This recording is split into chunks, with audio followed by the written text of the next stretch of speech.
So hello everyone. Some of you have been having a discussion with me on the Total War forums about the viability of the Odrysian Kingdom faction.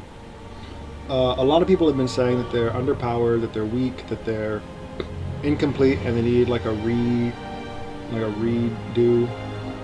They need to be like overhauled or something. I think that's unfair. I think they're a much stronger faction than most people give them credit for. Some people have been getting angry at me for disagreeing, and I've been asked to post some replays to show how they can be used effectively. So I'm going to do that. I'll show you 3 different battle replays. 2 of me as the Odrysian Kingdom to show what I like to do and how it works. And 1 of me playing against the Odrysian Kingdom to show what I see other players doing and why it's a bad idea. So bear with me, like this is my first ever attempt at recording gameplay footage, my first ever YouTube video, and my computer's not a supercomputer, so it's not going to be the high quality you see in something like an Heir of Carthage video, but it'll be good enough to see what we're trying to see. So let's start with this replay of me as the Odrysian Kingdom playing against Pontus. Now the Pontus player, like many of you, thinks that he knows exactly how to counter an Odrysian Kingdom army. So he brings a bunch of archers, some horse archers, some solid melee cav, some shot cav, pikes, heavy infantry. He brings scythe chariots even. I mean, by what you guys have all been telling me, this should be a great army for countering Odrysian Kingdom. This army should crush me. You'll see it doesn't work out quite that way. Me, I brought 5 units of Thracian warriors. I brought 2 units of Thracian skirmishers. I didn't bring Peltis this time because I figured by the faction that he brought, it wasn't going to be the kind of faction where I would want to be holding anything with Peltis. So instead, I brought skirmishers because they have similar range stats and they're a lot cheaper. I brought a unit of Thracian slingers. My general is in a royal cav. I brought 4 Thracian nobles, 2 on each flank, and I brought the entire contingent of available mercenary spearmen. Now this is something that I used to do a lot. I used to bring all the spears because I thought I needed them. I realized after a while that like when I brought the mercenary hoplites, I was mostly using them as a holding force on the flanks, which is a good use for them, but it was kind of unnecessary in my build because I realized I already had Thracian nobles, and I started to realize later how ridiculously awesome they are at flank control, for reasons that you'll see later. These days I still bring Dacian spears, sometimes 2, sometimes 4, because they're really cheap, they're pretty fast moving, and as spears they still work as effective cav deterrent on the flanks. So I use them to screen, usually, along with cav, because also I tend to bring more cav these days. His first step was to bring these horse archers up, because again he figures missiles, that's the way to beat Odrysian Kingdom. It's not going to work as well as he hopes because I'm doing a pretty good job of screening him. I want to keep him away from my main line because, I mean, obviously I don't want arrows in my Thracian nobles, but they got a little bit of armor, so I'm not too worried about it.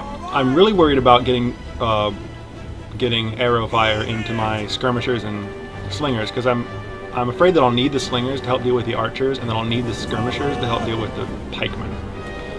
So I'm going to use these spears to screen the archers. Gonna bring my royal cav over here. I'm not an expert at this game. I'm no tactical genius. I'm kind of crappy at micromanagement sometimes. I mean, like right here, I left these hoplites here way too long just to get arrowed to death. I mean, before ever actually like bringing my slingers up to help in the fight.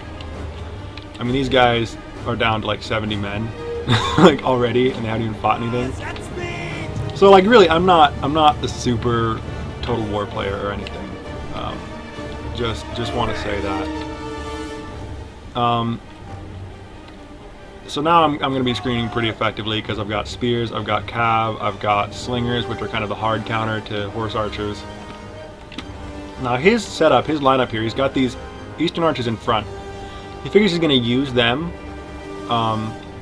to whittle down my troops because, again, a lot of people think that missiles are the best way to counter Odrysian Kngdom and that they're really effective, but they're not.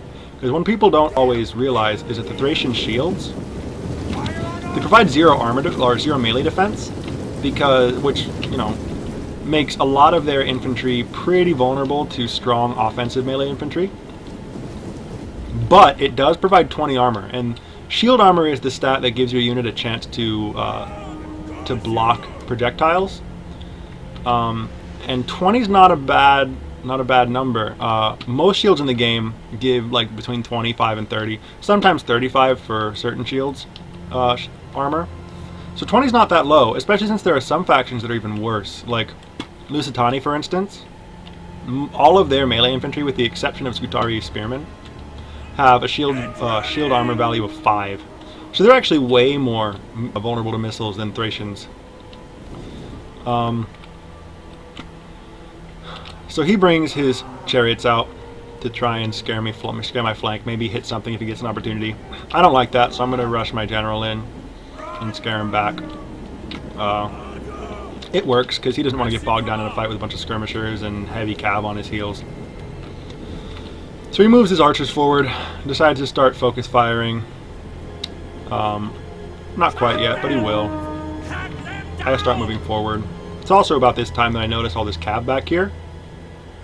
And I'm like, oh crap. So I'm still screening these guys, and I take all my spears and set them up behind my line, because if there's one thing that you really don't want as Odrysian Kngdom, it's to get rear charged by cavalry. An opponent who's really good at utilizing their cavalry will be a problem for you. But that doesn't mean that cavalry is like an instant win against Odrysian Kngdom, because it's really not, and I'll explain to you why later.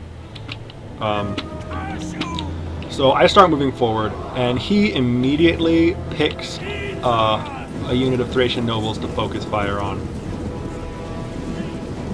I'm going to start any second here. There we go. Which is smart. It's very smart of him to do that. These Thracian nobles are going to go down. They're actually going to rout before they even start fighting. And it's not because they're particularly vulnerable to missile fire. It's because they're getting focus fired by archers on their unshielded flank. And that'll take anybody down. Like, that'll destroy Oathsworn, that'll destroy Legionaries, it'll destroy anybody. So he made a good decision in focus firing there. Notice I did not present a full line to it. I moved my men up, and then I split to his flanks. Partly because it's a really good tactic against pike walls, and partly because it's generally a pretty good tactic as Odrysian Kngdom in general. So what this forces him to do is split his line. He sends his Pontic swordsmen to intercept my flanking maneuver, but the thing is there's so many men flanking at a time that they can't control all of it. So they engage one unit each, and then they're flanked by one each. Because these nobles are now routed, which kind of sucks. But the thing is, I'm sitting here fighting this flank under focused missile fire with chariots coming in to do a little bit of damage as well. So, you know, you'd think, oh, well, you know, you're screwed, but no. It actually goes pretty well. You'll see. This cav starts to come through. They notice it's all spears. They don't want to fight here because they'll be killed. So they're going to try to push through, hit some skirmishers on the way, and then get in and help the infantry fight. They do make it through because I do a really poor job of stopping them, but you'll see it's not enough to lose me the match. So over here I've got my general in the back. He's free to do whatever he wants to do because they don't have any skirmishers focusing on him. I've got these two nobles who are fighting 2 units of Pontic swordsmen. They'll win. Spoiler alert. Their chariots are getting involved and doing a lot of damage. Look at that, over 100 kills already. And they're going to get more. And now their cav is charging in. So these warriors are going to get screwed because they're kind of stuck between Pontic swordsmen, pikemen, chariots, and noble blood cavs. They're dead. But on this flank, despite the fact that I lost a unit of Thracian nobles before the fight even began, I was under constant focused missile fire, and there were 2 Pontic swordsmen here defending. I still managed to gain control of this flank. And this flank is totally at this point because the only melee infantry he has that can do anything about it is pikemen. And I can avoid them if I want. They're slow. So, but instead, I decided to do something about it. So I send these warriors in. They're going to get destroyed because they are very weak defensively. So on the front of these pikes, they're gonna die. But they're there as a holding force. I'm trying to keep the pikemen busy while I flank with the royal swords, or the Thracian nobles rather. His chariots are still doing a lot of damage. They got 6 men left. My general is surrounded, and they're going to rout at some point. But they've done pretty well. They got 200 kills already. Now I'm bringing in all these spears and skirmishers and slingers and everything. These guys have been back here because they were trying to stop the cav advance and failed miserably. But now they are back, and a lot of them are pretty untouched. Like there's 120 men here, 113. This one hasn't been touched since it fought those horse archers, or was shot at by those horse archers rather. So this is a pretty good portion of my army that I've been doing without. And still, I've already crushed almost all of their infantry. These guys beat 2 Pontic swordsmen. Now they're fighting a 3rd and still winning handily. Like they're really beastly units. What he's got left now is he's got some archers, some pikemen, and a bunch of cav.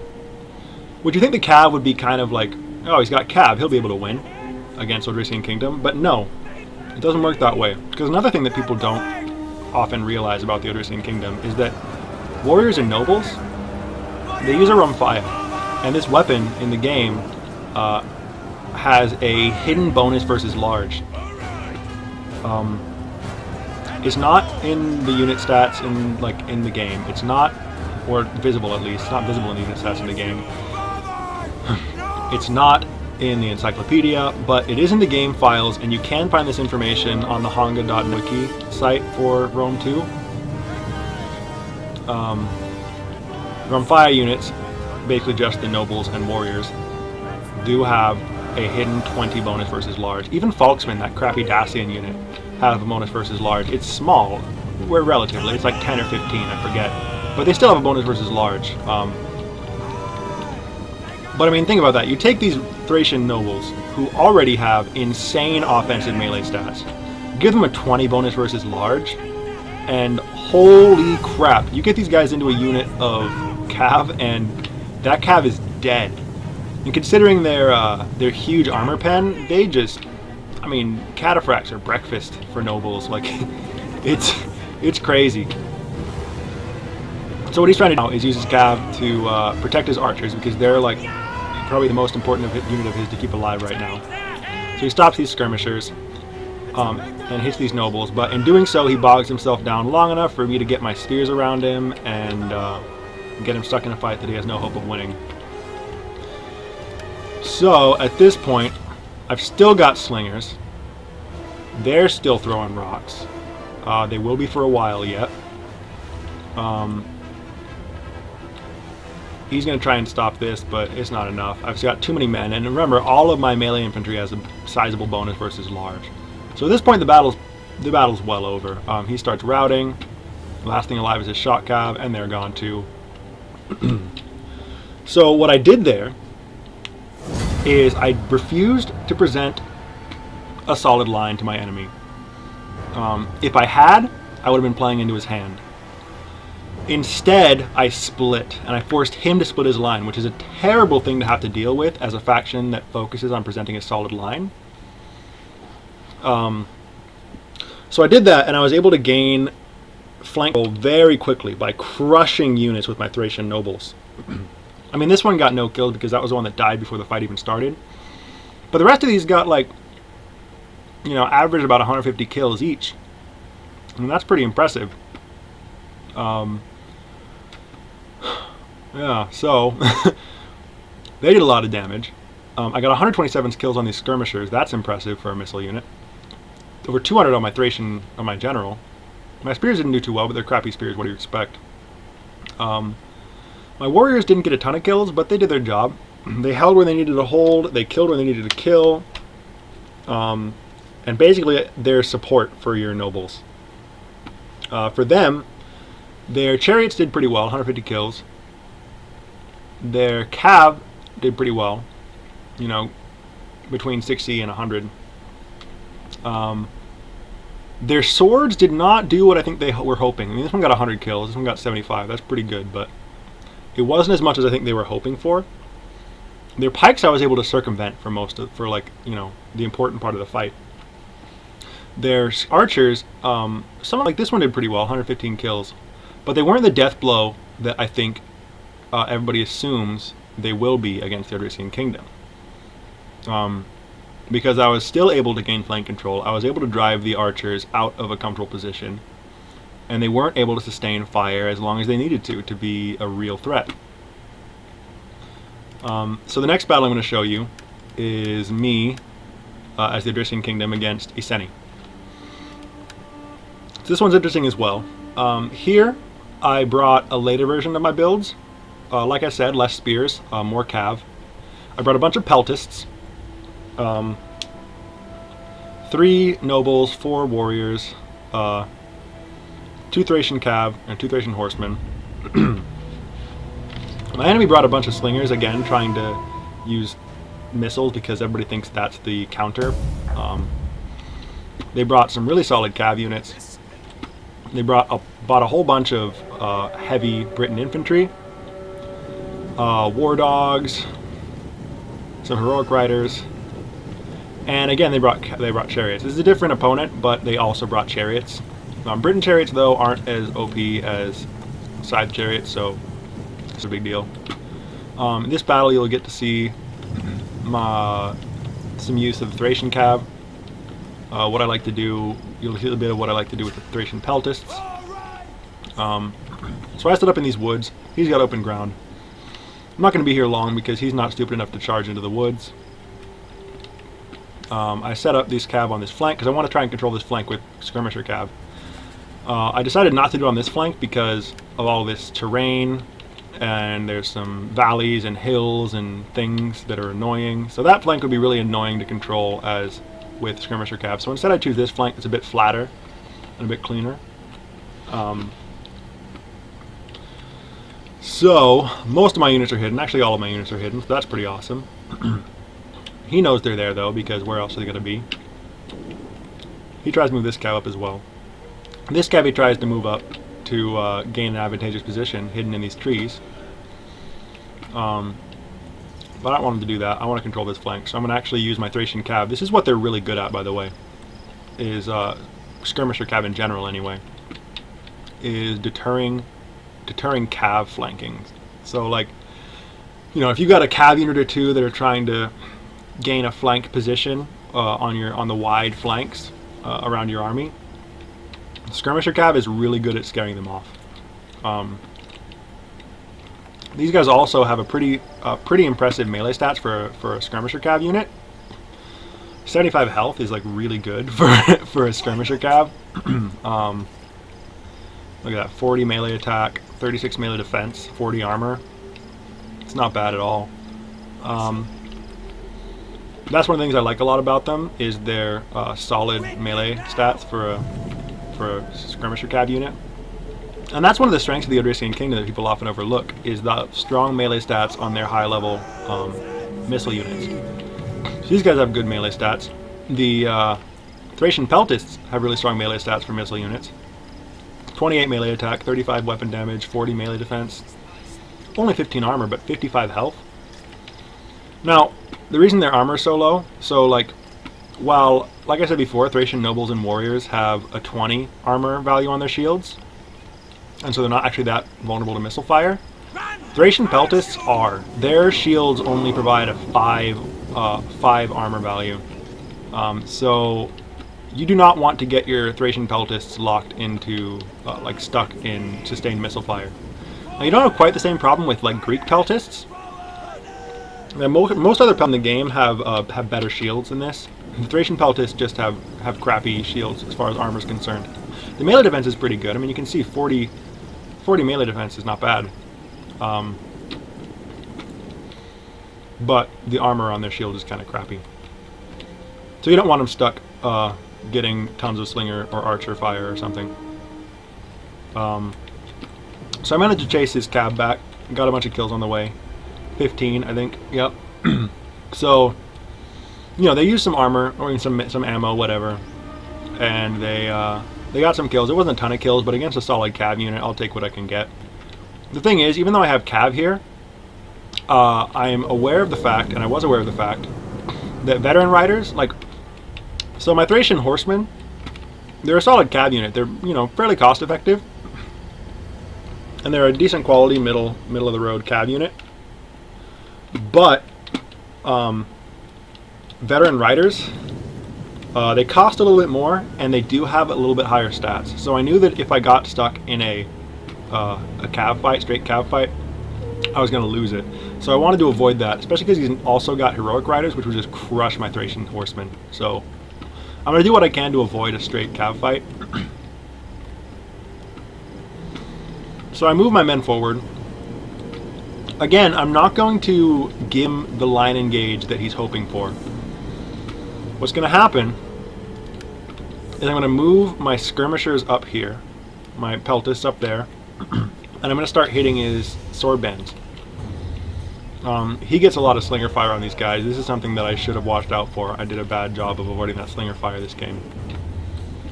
That's gonna be my plan. I'm gonna set up my skirmishers there, and then I'm gonna take these men and punch this flank.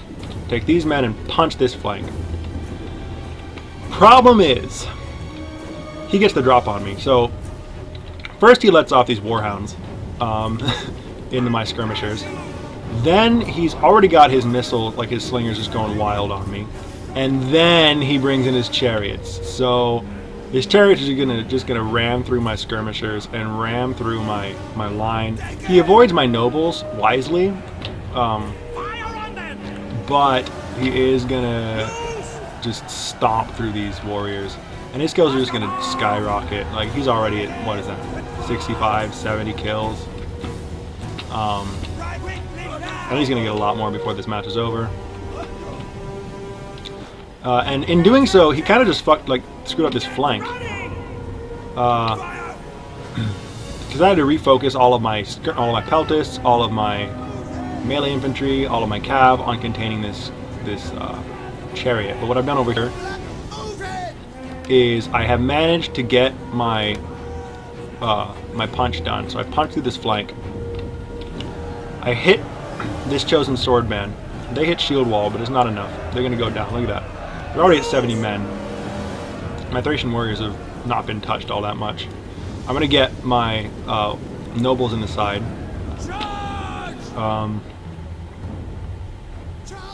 Yeah, I used these cav to distract this one because I didn't want them getting my flank again, because that's really important to avoid as Odrysian Kngdom. So I'm using my cav to distract them and support with I'm supporting with Dacian spears. You see, these guys are already wavering. They're already routing. And because I destroyed that flank, because I crippled that flank, my Thracian warriors are now just going to roll through to their back line. They roll right into the general. They roll right through and start hitting slingers. And they're going towards the chariots. They won't really get to them, though. And they end up fighting this veteran rider, too. And so I've crippled this flank. I now have warriors pushing this way to wipe up as much of his sword bands as I can. And I've got nobles in his back line, who, again, have the... they've got decent armor, they've got good health, they've got a high base morale, they have super high offensive stats, and they've got that 20 bonus versus large, so his cav's not going to be able to stop them. He does have these missiles, and once these veteran riders get free, I am going to forget about these nobles, and they're just going to sit there getting hit by slingers and destroyed. That's just because I forgot about them, though. So I got these cav coming around to help support the rear. They're going to try and come in and hit the slingers when they can, but they got these spears to get around first. He tries to stop these Thracian nobles with this heroic rider. Earlier, the Thracian nobles first got here. He threw what remained of his war dogs at them to slow them down while he was shooting them with slingers, but it just didn't kill enough. So then he tried to stop them with heroic riders, but again, it just wasn't enough because they have that huge cav bonus. They're just gonna eat that heroic rider alive. So now I've got these guys coming in from the rear. My Royal Cav is finally showing its face. I'm using my skirmishers, my peltists, to engage certain units, like here. I mean, you don't want to use your skirmishers, your peltists, to engage like a sword line because they'll just get destroyed. The sword line has too high of offensive capabilities for your peltists to engage effectively, but they can engage spear units, like normal spear units, and they can survive for longer than you might expect. And so here, I'm keeping the spear unit busy with these peltists who are out of ammo, so that the spear unit doesn't come after this cav. This cav I want alive. This cav I want to be able to deal with whatever I need to deal with. So these nobles have... these nobles, you missed it, but these nobles were fighting like they were fighting two chosen spear bands at a time. These guys fought them for a second but then left, but they already routed one. They're gonna rout another. I mean, they've got 111 kills. Just beasting out these chosen sword band. And now, like at this point, I've pretty much got them right where I want them. Everything's kind of under my control. I forgot about these Thracian warriors, but you know, the Thracian cavalry used all their missiles when they earlier in the game very effectively to kill a lot of spear band and cavalry and everything. And now they're just running rear charges whenever I remember that they're there. And they're very useful for that because, like I said, they have very strong melee stats for a skirmisher cav. Much like Thracian peltists, which are surprisingly useful for flanking. Because while they don't have super strong melee stats objectively, they do have pretty strong melee stats for missile units. So like, if you're going to bring missiles, if you're going to bring javelin men, Thracian peltists are the way to go. They're very, very solid units. So he's just going to take this noble rider, heroic rider around and just mop up whatever he can, but it's just not enough. At this point, I've got him, like I said, exactly where I want him. His men are going to start routing because they'll get surrounded by nobles and cav and spears and everything you can possibly imagine. Yeah, right there, look at that, swamped. And then these guys are going down as well. So there you go. That's me fighting. What was that? That was really solid heavy infantry, some really solid heavy cavalry, a lot of slingers, and again chariots as well. And I still managed to come through. And my opponent did a lot of things very well. He chose a good army comp. He had an insanely awesome engage. Like that engage was great. Like 2 of my peltists got no kills because of his awesome engage. But because of the way that I engaged his line, I didn't give him the frontal assault that he wanted. Because I focused all of my strength on punching through those flanks, I was able to control the flanks and control the battlefield. And that's really where the Odrysian Kingdom excels. Look at this, I got 100 kills on Thracian cav. That's really awesome for a skirmisher cav. You don't see that very often. The peltists of mine that got kills did their jobs.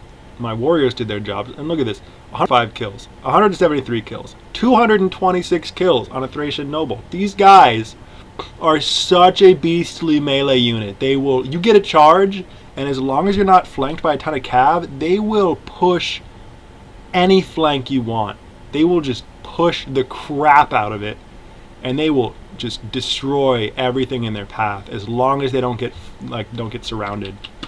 So like I said before, you just got to screen for cav, make sure that your flanks are safe, and then crush theirs. That's like that's the tactic that I use, at least. See, for them, their slingers did pretty well, but they didn't win the match. Chariots, 180 kills, really good. Not enough. 175 for the heroic riders. It's really good.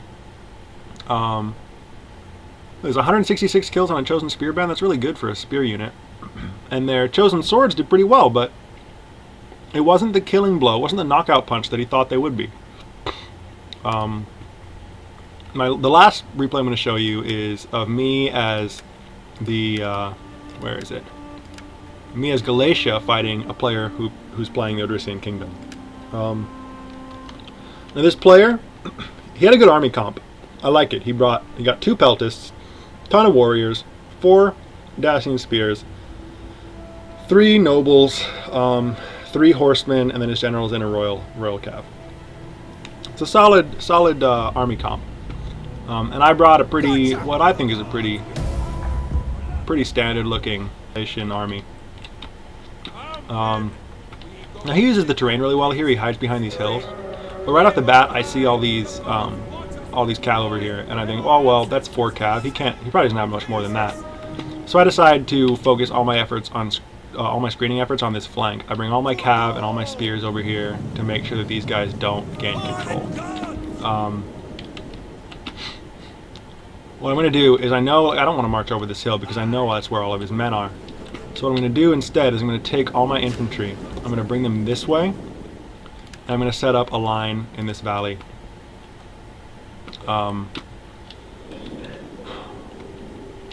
Yeah, I'm going to keep my spears and cav over here to screen for his. Now this is a unit I like to use a lot too, Galatian Raiders. Like I said before, the Thracian cavalry have some of the strongest melee stats for any skirmisher cav. There are 2 units that beat them in melee. 2 skirmisher cav units that are better in melee. Galatian Riders are one of them. The other one is the Telus's raiding horsemen. So those are both really solid units. But the thing is, they're both more expensive than Thracian cav, and they both have very slightly worse range stats. But they do have stronger melee stats, and they're fun to use. I like them a lot because they're fast, and they got javelins, and they can do some damage in melee if you get them in the right situation. So what I see so far is this cav, some people going to support it, and I see a couple infantry here. I know that's not his whole army. I know there's more over here. So I'm going to have to check it out. Eventually I'm going to send my Galatian Riders over the hill to see what's there waiting for me. I do that now. I don't know if there's any cav there, which is why I saw these spears here. I'm going to move them over there eventually. They get over here, and the rest of infantry starts showing up. Right here. I see some Thracian peltists, and I'm like, okay, well, I'm going to attack that. So I got cavalry right next to his peltists. I'm going to take him out. So I charge in my cav. I just caught him. I got lucky. I caught him off guard here. He didn't expect me to come over the hill with the fastest unit that I have available to me. And then he starts to charge in with his warriors, so I run away because I knew that was going to be bad news. But you see what he's doing here, how he set his army up. He's got this long, thin line of Thracian warriors, and he's got it backed up by a second line of his powerhouse nobles. This is the kind of thing that I see a lot of Odrysian Kingdom players doing. And it's not a bad idea. It's a good idea. There are good concepts behind it, but it's not the most effective way to play the faction. So, like, his idea is he's got this long, thin line of warriors, and they're supposed to just soak up charges, and then he's going to rush in his nobles, who are just going to do a bunch of damage. That's his idea. And again, it's a solid idea, but it doesn't work with Odrysian Kingdom, and there's a reason for that. The reason is that in factions where that works, like with Celtic factions or whatever, you can bring a bunch of infantry that's like good at killing and pretty survivable, a lot cheaper than Thracian nobles. I mean, not as good at killing as nobles, because these guys are crazy at killing, but they'll be a lot cheaper, so you can bring a bunch of those.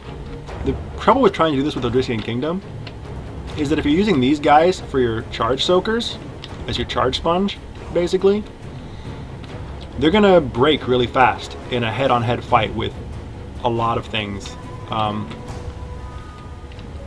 then what's going to happen is the enemy's line is going to end up surrounding your nobles. And that's the last thing you want to happen. Like, if you have Oathsworn, you can get surrounded. It's not such a huge deal. You'll still kill a lot of people. But with nobles, if you get surrounded, their melee defense just makes that really unfortunate. So you don't want to get surrounded. I mean, And this is exactly what happens if you try this setup. And this is the kind of thing that I see all the time. This is what most people that I see playing Odrysian Kngdom do. Is this almost exact setup, and it's really, really unfortunate, and it's a big mistake. Over here, I'm trying to use my Galatian Raiders as like fancy horse skirmishers, and it's working pretty well. I'm trying to avoid his spears. If I were him, I wouldn't have done quite what he did. If I were him, when I saw all of my spears over here, I would have taken at least 2 of my cav and tried to go all the way around to get into here. That's what I would have tried to do. But he didn't do that. He decided to try and take all these men and overwhelm my cav over here. But I end up able to bring this cav over here because he doesn't have him locked down or anything. So I end up bringing my skirmisher cav to come help out the infantry fight. Now I'm marching in my Galatian legionaries, and you'll see what I was talking about when the charge actually happens. He doesn't try to split. He doesn't try to flank. He tries to soak up the charge in warriors and then countercharge with Thracian nobles. This is the kind of tactic that you see and that works pretty well with Greek factions, with Romans, with even with some barbarians, but it just simply doesn't work with the Thracians, and you'll see why. So we go into the charge. I leave my men in a few ranks deep because you get more mass on the charge that way. And what happens is these guys are gonna start losing men really quickly. And watch this. They're just falling down. He starts to charge in with his nobles, and what's gonna happen is these guys are gonna break. These guys are gonna break. And then his nobles are going to be surrounded. And there won't be much they can do at that point, because they'll have legionaries on all sides. I just pop shield wall on these legionaries, which is really helpful because it increases their melee defense by quite a bit.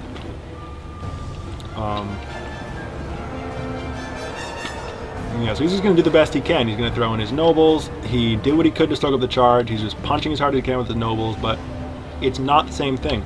You'll notice this is nothing like what I did when I played in the matches where I was playing Odrysian Kngdom. This is nothing like the tactics I used.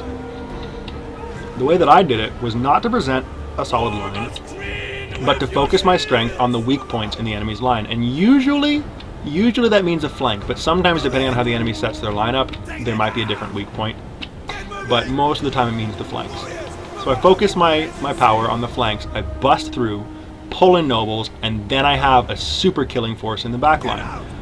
But that's not what he did, and that's not what most people do. Most people do exactly this, and it's unfortunate because it gives them a really bad view of this faction, because this is not the way it's meant to be used.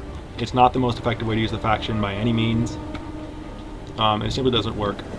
He tries to flank with these mercenary Dacian spearmen, but it's too little and way too late. Because I've already got his nobles surrounded by naked swords and cav and everything. They're not going to last long. So yeah, this is the kind of thing, like I said, that I see a lot of people doing. And this, I'm pretty sure, is why people have a bad opinion of the Odrysian Kngdom's roster. And this is why people, I think, are so convinced that the faction is incomplete and needs new units and all that sort of stuff, is because they try this unsuccessful tactic. So look, even, this is impressive, even in an army that lost this badly, as badly as he did, like these Thracian nobles still got like 120, 159 kills. It's amazing. His horse he didn't really use as well as he could have, and his Thracian warriors, like, even though they all routed real fast, like some of them routed super fast, they still got like a significant amount of kills. It's like 67 and 79 kills on a unit like Thracian swordsmen or Thracian warriors against Galatian legionaries. That's not too bad.